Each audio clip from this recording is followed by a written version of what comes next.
1950년 11월 인천 상륙작전이 성공하고 북한군이 무너졌습니다.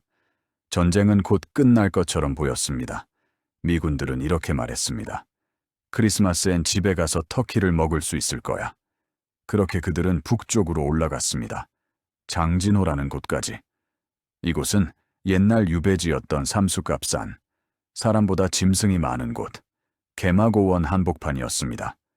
한국군이 10월 초 중국군 포로를 잡았습니다. 중국군이 왜 여기 있는 거지? 하지만 당시 미군 총사령관 메가더 장군은 이렇게 판단했습니다.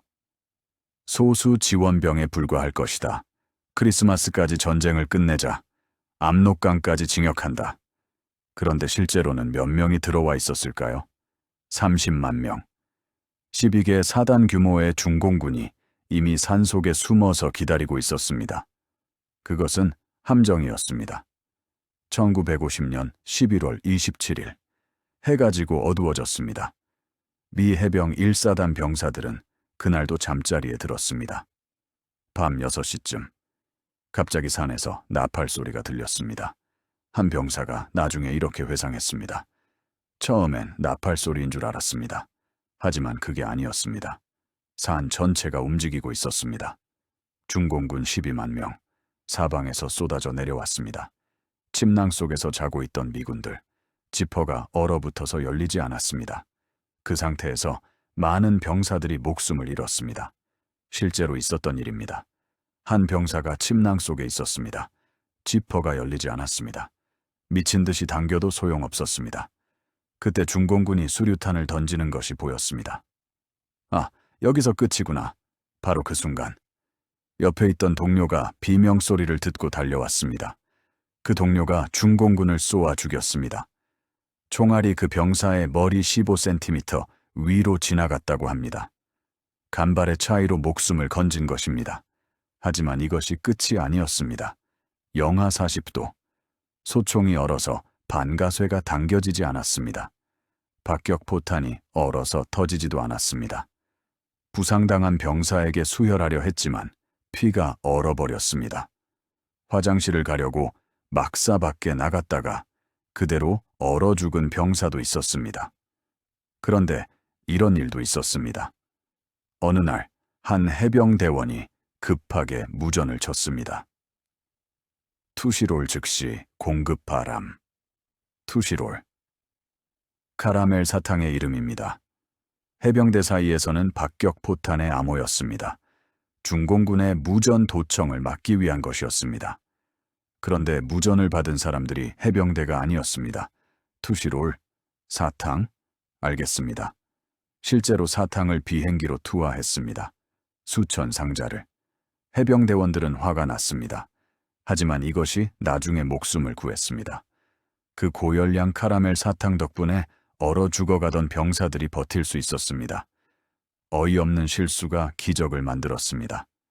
12월 1일, 포위된 지 나흘째 되는 날, 기자가 사단장에게 물었습니다.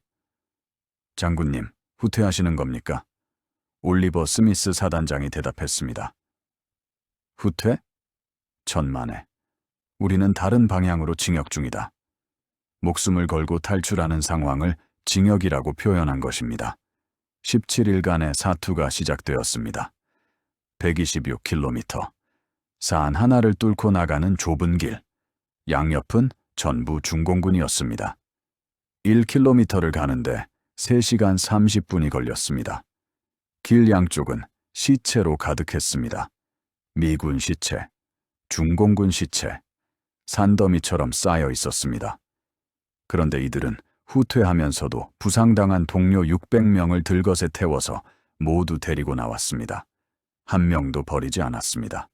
당시 연대장이 이렇게 증언했습니다.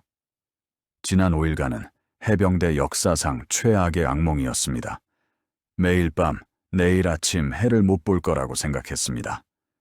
그만큼 절망적이었습니다. 12월 11일, 드디어 흥남 한계 도착했습니다. 17일간의 전투, 미군 사상자는 12,000명, 하지만 그들은 살아서 돌아왔습니다. 중공군의 사상자는 4만 명 이상. 너무 큰 피해를 입어 3개월 동안 전투를 할 수 없었습니다. 그래서 무엇이 가능했을까요? 흥남철수작전. 10만 명의 피난민이 거제도와 부산으로 살아났습니다. 영화 국제시장을 보셨다면 기억하실 겁니다. 덕수가 아버지의 손을 놓치는 장면, 바로 그 흥남부두입니다. 만약 장진호에서 미군이 전멸했다면 어떻게 되었을까요? 중공군이 2주 일찍 남하했을 것입니다. 흥남철수는 불가능했을 것입니다. 10만 피난민은 모두 목숨을 잃었을 것입니다. 어쩌면 한반도 전체가 공산화되었을지도 모릅니다. 그래서 전쟁 역사가들은 이렇게 말합니다. 장진호 전투는 대한민국을 구한 결정적 전투였다. 지금도 미국에는 초신 퓨라는 모임이 있습니다. 장진호에서 살아남은 소수라는 뜻입니다. 그들의 모임에는 항상 투시롤 사탕이 준비되어 있습니다. 워싱턴에 있는 한국전 참전 기념비, 방한복을 입고 눈 속을 걷는 군인의 동상, 바로 장진호를 기억하는 것입니다. 영하 40도, 15,000대 12만, 17일간의 사투, 그리고 구출된 10만 피난민. 그것은 기적이었습니다. 오늘 이야기는 여기까지입니다. 트루101 채널 구독과 좋아요 부탁드립니다. 여러분이 알고 싶은 역사 이야기가 있다면 댓글로 알려주세요. 다음 이야기도 기대해주세요.